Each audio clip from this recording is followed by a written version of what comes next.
గర్వపడుతున్నా ఇక్కడ ఎంపీ అయినందుకు. సరే, ఎన్ని సమస్యలు పరిష్కరించుకున్నావో మా కార్పొరేటర్లు ఇక్కడ సజీవంగా ఉన్నారు.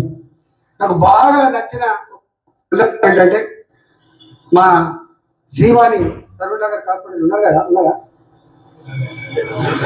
నాకు వాళ్ళ డివిజన్ పోయిన నేను నాకు అన్నం పెడుతూ, రాజేంద్రన్న నీవు చేయబట్టి Bharatiya Janata party corporator letter pad మీద నాకు 2 కోట్లు వచ్చినాయని చెప్పింది. అంటే నా 3.5 సంవత్సరాల కాలం.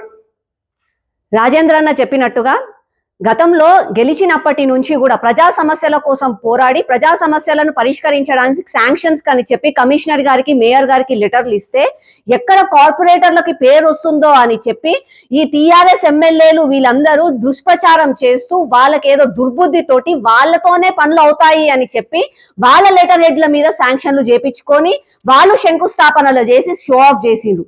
రాజేంద్రన్న ఎంపీ అయిన తర్వాత తను ఇంటర్వ్యూన్ అయ్యి ప్రజా సమస్యల కోసం పోరాడేది కార్పొరేటర్లు, పొద్దున లేసి ప్రజలలో ఉండేది కార్పొరేటర్లు, వాళ్ళకి మీరు ఫండ్స్ ఇవ్వాలి అని చెప్పంగానే మాకు ఫండ్స్ రావడం జరిగింది. నేను రీసెంట్ గా జిహెచ్ఎంసీలో కొంతమంది అధికారులను కలిశాను. వాళ్ళు చెప్పిన విషయం చెప్తున్నాను నేను, ఇది నా వర్షన్ కాదు.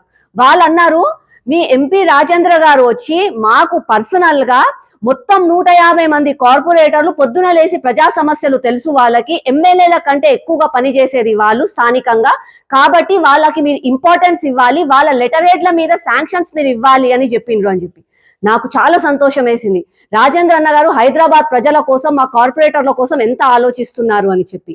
ఇదే కాకుండా జిహెచ్ఎంసీ కౌన్సిల్ నిజంగా చెప్పాలంటే ఏదో డైలీ సీరియల్ లాగా చాలా బోరింగ్ గా నడిచే కౌన్సిల్ కి కూడా ఎంతో ఓపికగా, ఒక ఎంపీగా ఉండి కూడా ఎంతో ఓపికగా ఇప్పటికీ 2 సార్లు అటెండ్ అయ్యి అందరి ఒక సైడ్ కాంగ్రెస్ నాటకాలు, టిఆర్ఎస్ నాటకాలు, ఎంఐఎం నాటకాలు చూసి కూడా ఓపికతోటి లాస్ట్ వరకు ఉండి మా అందరి గొంతుకగా ఒక 150 మంది కార్పొరేటర్లకు ఉన్న సమస్యలకి అందరికీ తను ఒక్కరే లేచి మాట్లాడి ప్రతి ఒక్క దానికి సమాధానం కావాలి, పరిష్కారాలు కావాలి అని అనంగానే కమిషనర్ గారు, మేయర్ గారు కూడా చాలా పాజిటివ్ గా స్పందించారు. చాలా ఆనందం వేసింది.